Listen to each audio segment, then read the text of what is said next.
Assalamualaikum warahmatullahi wabarakatuh. Alhamdulillahirrabbilalamin. Assalatu wassalamu ala asrofil anbiya wal mursalin wa ala alihi wa sahbihi ajma'in amma ba'du. Segala puji bagi Allah yang telah memberikan kita kesempatan sehingga kita dapat mengikuti perkuliahan ini. Kemudian selawat serta salam kepada Nabi Muhammad sallallahu alaihi wasallam. Semoga kita selalu mengikuti sunnah-sunnah beliau dan kelak mendapat syafaat beliau. Adik-adik para mahasiswa yang saya banggakan, kemarin kita sudah membahas mengenai bagaimana cara kita menentukan sampel dalam penelitian dengan baik. Kemudian pada kesempatan ini kita akan membahas bagaimana cara kita untuk menentukan instrumen penelitian yang baik dalam penelitian. Oleh karena itu, pada kesempatan ini kita akan membahas satu topik yang sangat penting dalam penelitian, yaitu validitas dan reliabilitas instrumen dalam penelitian. Nah, adapun capaian pembelajaran dari materi ini adalah setelah mengikuti perkuliahan ini, mahasiswa diharapkan mampu untuk yang pertama menjelaskan konsep validitas instrumen penelitian, yang kedua menjelaskan konsep reliabilitas instrumen penelitian, yang ketiga melakukan pengujian validitas dan reliabilitas instrumen, dan yang terakhir yang keempat menginterpretasikan hasil uji validitas dan reliabilitas. Nah, sebagai stimulasi dari perkuliahan kita ini, silahkan kalian jawab pertanyaan yang ada di kuisis dengan cara scan kode berikut ini atau kunjungi situs yang ada yang tertera di gambar tersebut. Para orang siswa yang hadir dan sehari ini oleh Akbar dan Nurmaini. Selanjutnya, silakan menjawab pertanyaan berikut ini. Soal pertama, seorang guru menggunakan timbangan yang selalu menunjukkan berat badan siswa yang berbeda-beda setiap kali digunakan dalam waktu yang berbeda. Karena apa yang menjadi masalah pada alat ukur? Baiklah, gitu. Semua sudah menjawab. Kita lihat hasilnya. Pertama, lihat jawabannya. Alat ukurnya tidak dapat percaya chemistry error. Kemudian timbangannya rusak dikalibrasi berikutnya. Alat ukur tidak percaya chemistry error. Alat.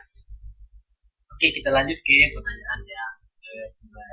Seorang peneliti ingin mengukur kemampuan matematika siswa tapi digunakan justru berisi banyak pertanyaan tentang kemampuan membaca.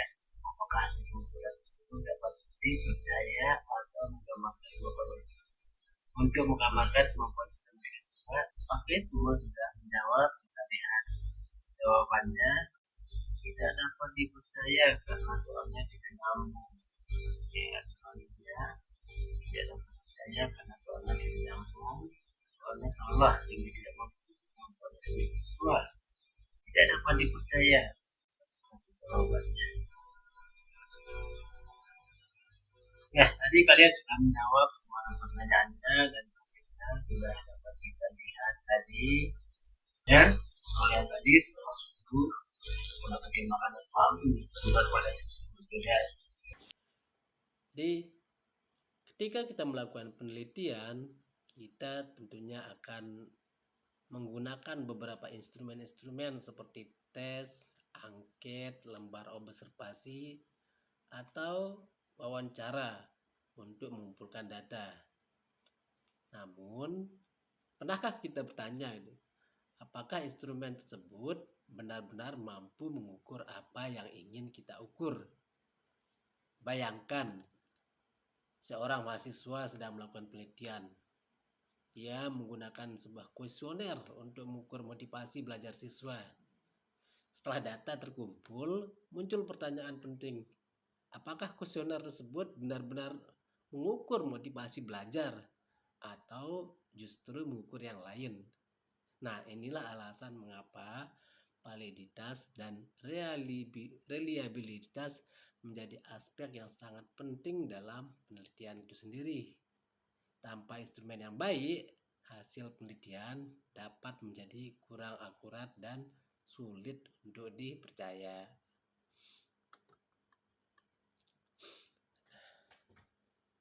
Nah, coba perhatikan ilustrasi berikut ini. 3 orang mengukur meja yang sama. Orang pertama menggunakan meteran. Orang kedua menggunakan jengkal tangan. Dan orang ketiga menggunakan hasta. Meskipun objek yang diukur sama, hasil yang diperoleh pasti beda-beda. Anak kecil mungkin mengatakan panjang meja adalah 10 hasta. Kemudian yang remaja mengatakan, ya ini 7 hasta. Orang dewasa mengatakan 6 hasta. Mengapa hasilnya berbeda? Nah, perbedaan tersebut terjadi karena apa? Tentunya karena alat ukur yang digunakan tidak memiliki standar yang sama. Situasi ini menunjukkan bahwa kualitas alat ukur sangat mempengaruhi hasil pengukuran. Nah, dalam penelitian, instrumen yang tidak baik juga dapat menghasilkan data yang berbeda-beda dan tidak akurat tentunya. Jadi, validitas itu berkaitan dengan ketepatan suatu instrumen dalam mengukur apa yang harusnya diukur. Sebagai contoh, jika peneliti ingin mengukur kemampuan matematika siswa, maka instrumen yang digunakan harus benar-benar mengukur kemampuan matematika, bukan kemampuan membaca atau kemampuan menghafalnya. Nah, instrumen yang valid akan menghasilkan data yang sesuai dengan tujuan pengukuran itu sendiri. Nah, ibarat memanah, validitas adalah kemampuan mengenai sasaran yang tepat. Semakin dekat hasil pengukuran dengan tujuan yang ingin diukur, semakin tinggi tingkat validitas instrumen tersebut. Dengan kata lain, validitas menjawab pertanyaan apakah instrumen ini mengukur hal yang benar.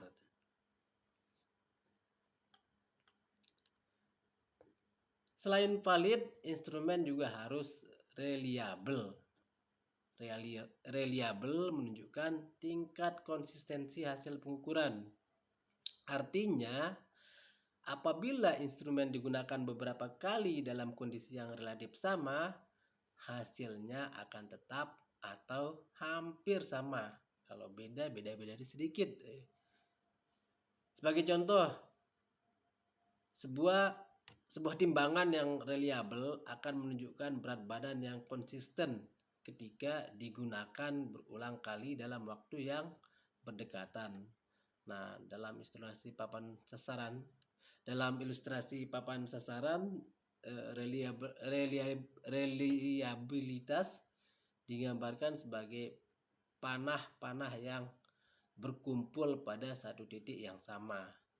Jadi, reliabilitas menjawab pertanyaan apakah instrumen menghasilkan data yang konsisten. Untuk memahami hubungan antara validitas dan reliabilitas, coba perhatikan 4 kondisi berikut. Pertama, jika dia valid dan reliable, panah akan mengenai pusat sasaran dan berkumpul pada titik yang sama. Ini adalah kondisi ideal, dan ini adalah kondisi dalam penelitian yang instrumen yang ingin kita buat. Yang kedua, jika dia valid tetapi tidak reliable, rata-rata panah mengenai sasaran, tetapi penyebarannya tidak konsisten. Nah, selanjutnya, jika dia reliable tetapi tidak valid, panah akan berkumpul pada satu titik, tetapi titik tersebut jauh dari pusat sasaran. Hasilnya konsisten, namun tidak tepat. Nah, yang keempat, tidak valid dan tidak reliable, panah tersebut tersebar dan tidak mengenai sasaran. Hasilnya tidak tepat dan tidak konsisten. Nah, dari ilustrasi ini dapat dipahami bahwa instrumen yang baik harus memenuhi dua syarat sekaligus, yaitu valid dan reliable. Jadi, sebelum digunakan dalam penelitian, instrumen perlu melalui proses validasi. Pada tahap ini, para ahli atau validator akan menilai kesesuaian setiap butir instrumen dengan tujuan penelitian. Misalnya, jika peneliti ingin mengukur motivasi belajar, maka setiap pernyataan dalam angket harus benar-benar mencerminkan aspek motivasi belajar, jangan yang lain. Butir yang dianggap kurang sesuai akan diperbaiki nanti atau dihapus oleh validator. Melalui proses validasi ini, peneliti dapat memastikan bahwa instrumen yang digunakan memiliki tingkat ketepatan yang baik. Selanjutnya, setelah instrumen dinyatakan valid oleh validator, langkah berikutnya adalah menguji reliabilitasnya. Uji reliabilitas digunakan untuk mengetahui apakah instrumen mampu menghasilkan data yang konsisten. Nah, dalam penelitian kuantitatif, salah satu teknik yang sering digunakan adalah koefisien Cronbach-Shulford. Semakin tinggi nilai koefisien reliabilitasnya, semakin baik tingkat konsistensi instrumen tersebut. Jika hasil reliabilitas masih rendah, peneliti perlu memperbaiki atau mengganti beberapa butir pertanyaan agar instrumen nanti menjadi lebih baik. Nah, secara umum, pengembangan instrumen penelitian dilakukan melalui beberapa tahapan. Pertama, dimulai dari penyusunan instrumen berdasarkan teori dan indikator penelitian. Jadi di sini peneliti harus banyak mengetahui tentang teori-teori dan indikator dari penelitian yang ingin diteliti, melalui tentunya mencari sumber yang valid. Selanjutnya dilakukan validasi oleh ahli. Nanti ada validasi konstruk dan validasi isi. Selanjutnya dilakukan validasi. Setelah itu instrumen diuji coba kepada responden. Nah, ini pada proses validasi konstruk. Hasil uji coba kemudian dianalisis untuk mengetahui validitas dan reliabilitasnya. Nah, dengan menggunakan rumus nanti atau kita menggunakan aplikasi SPSS. Apabila telah memenuhi kriteria yang ditentukan, instrumen siap digunakan dalam penelitian sebenarnya. Jadi instrumen yang valid dan reliable akan menghasilkan data yang berkualitas. Data yang berkualitas akan membantu peneliti memperoleh kesimpulan yang akurat dan dapat dipertanggungjawabkan secara ilmiah. Sebaliknya, jika instrumen tidak valid atau tidak reliable, maka hasil penelitian berpotensi mengandung kesalahan dan menghasilkan kesimpulan yang keliru. Oleh karena itu, kualitas instrumen menjadi fondasi penting dalam keberhasilan suatu penelitian. Untuk mengetahui bagaimana cara menghitung validitas dan reliabilitas instrumen, maka perhatikanlah video tutorial berikut ini yang ada di YouTube berikut ini.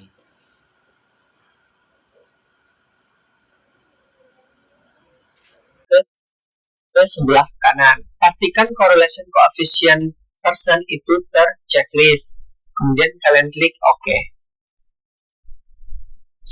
Nah, kemudian akan muncul output dokumen korelasi, atau dari sinilah kita bisa melihat valid atau tidaknya suatu item. Sekarang biar lebih mudahnya kita perbesar maksud X.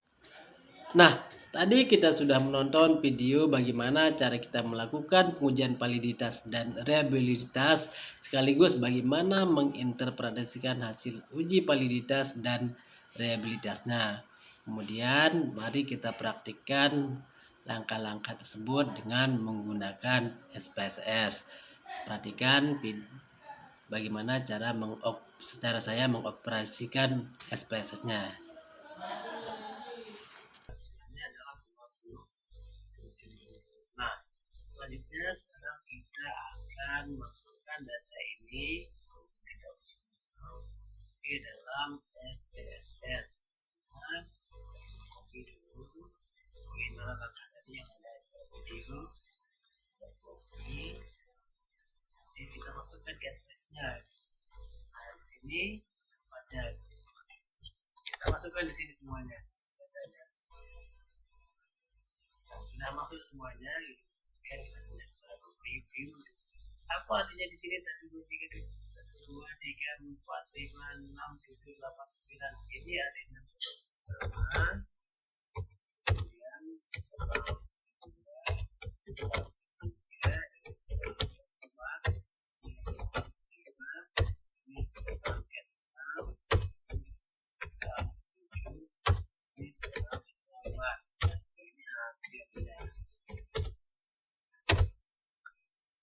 Nah, sehingga kalau kita bagi data ini soal 1, soal 2. Ini mahasiswa pertama 1, 2, 3, sampai mahasiswa yang ke-7. Kalau ini hasilnya.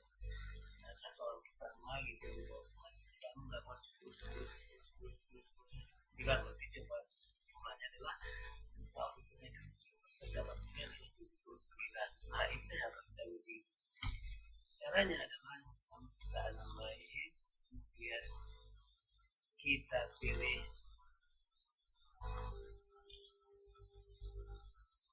pilih analyze, kemudian correlate, kemudian bivariate, kemudian semua yang ada di sini kita masukkan di variabel. Caranya di blok aja, kemudian masukkan, setelah itu kita bagi version dan oke. Begitu. Yang nggak apa langsung kita pilih oke. Nah, sehingga akan melahirkan output seperti ini. Nah, yang pertama yang perlu kita perhatikan ini adalah di hasilnya. Di sini ada kata 0, ya, yang ini. Nah, ini perhatikan. Ini 9, 1. Itu sebenarnya saja 0, kalau ini 0, 0, berarti sebenarnya itu 0,1. Nah, ini yang perlu kita perhatikan semuanya ya. Nah, terus semuanya ini perlu kita perhatikan, kemudian itulah nanti yang akan kita hasilkan. Ada dua cara kita untuk melihat valid atau tidak. Pertama kita lihat data ini 0,000 ini. Ini kita bandingkan dengan 0,005.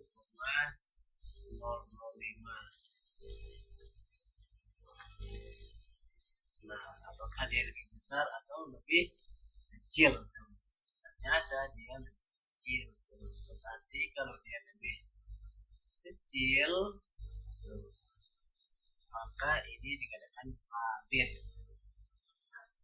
Lanjut, maka yang kedua adalah kita bandingkan antara nilai ini 0,9 dengan R tabel. Tabel itu kita peroleh dari mana? Untuk nilai tabel, setiap statistik pasti ada nanti tabelnya di bagian belakangnya. Di sana kita lihat R tabel itu. Saya sudah merangkum di sini R tabelnya. Di sini di. Nah, terakhir sebagai kesimpulan, mari kita simpulkan beberapa hal penting di sini dalam penelitian ini. Jadi yang pertama, validitas menunjukkan ketepatan instrumen dalam mengukur apa yang seharusnya diukur. Sementara reliabilitas menunjukkan konsistensi instrumen dalam menghasilkan data. Instrumen yang valid belum tentu reliable. Begitu juga sebaliknya, instrumen yang reliable belum tentu valid. Oleh karena itu, instrumen penelitian yang baik harus memenuhi kedua syarat-syarat tersebut, yaitu valid dan reliable. Dengan menggunakan instrumen yang valid dan reliable, peneliti dapat memperoleh data yang akurat, terpercaya, dan mampu menghasilkan penelitian yang berkualitas tentunya. Terima kasih, semoga materi ini membantu Anda untuk memahami pentingnya validitas dan reliabilitas dalam penelitian kuantitatif.